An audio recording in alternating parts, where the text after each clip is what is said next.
we have an image of the Trump supporter that I would describe as sitting pretty. A lot of people on the left will say, oh, those people that voted for Trump, they have a red MAGA hat, they're pumping, their signs, they're sitting pretty, right? They have it, they want to hold on to it. That's I think the first image, certainly the one I started with.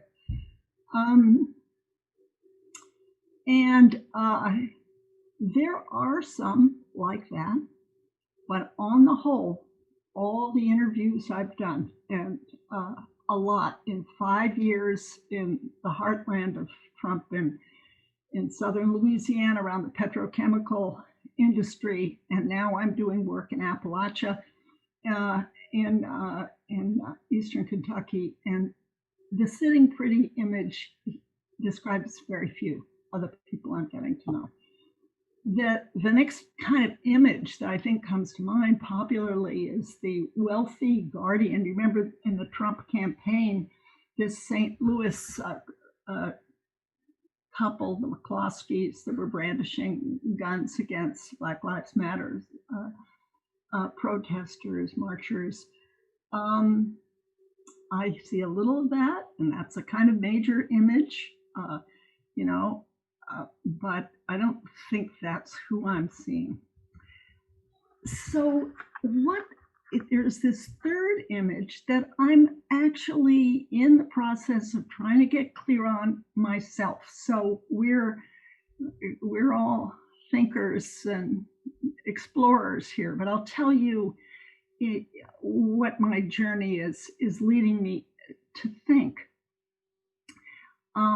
It's that a lot of white people, and by white people that I'm focusing on, are blue collar, high school educated, they don't have college, and they're Christian, and not all Pentecostal.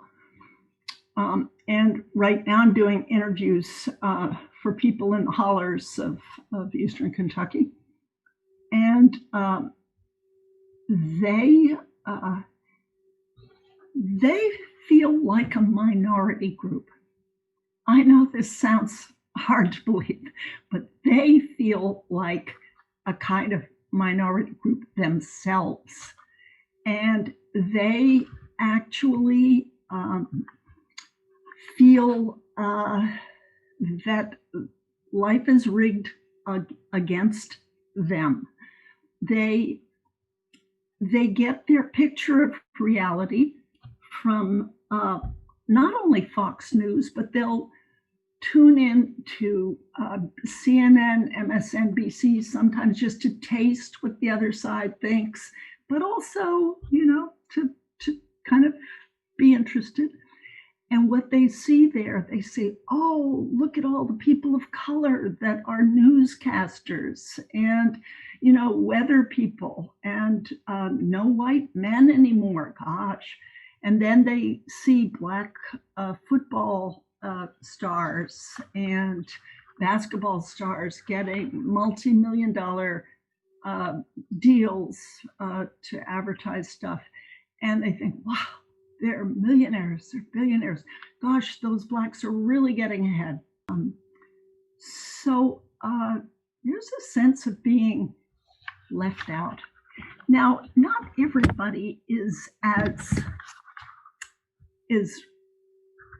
really abjectly poor, but I have talked to people who are pretty close. And here was what one guy said to me. He was born in a trailer park, and he said, well, my mom and dad wouldn't let me get out because there were just drugs everywhere. My uncle was stealing in the backyard, and there was a murder 3 trailers down. He said, and he had been in special ed in high school. He said, I'm poor and I'm dumb, he said. And he was very angry at the left. It's part of the culture that they feel, in a way, colonized by, a liberal culture that says, whites are bad, they're racist, and men are bad, they're rapists, and kind of a put down of white men. I think I know it you have to wrap your mind about it. But I'm just trying to describe um, what I'm hearing. So they feel kind of like a minority group that is in decline. And they feel that people of color are rising and they are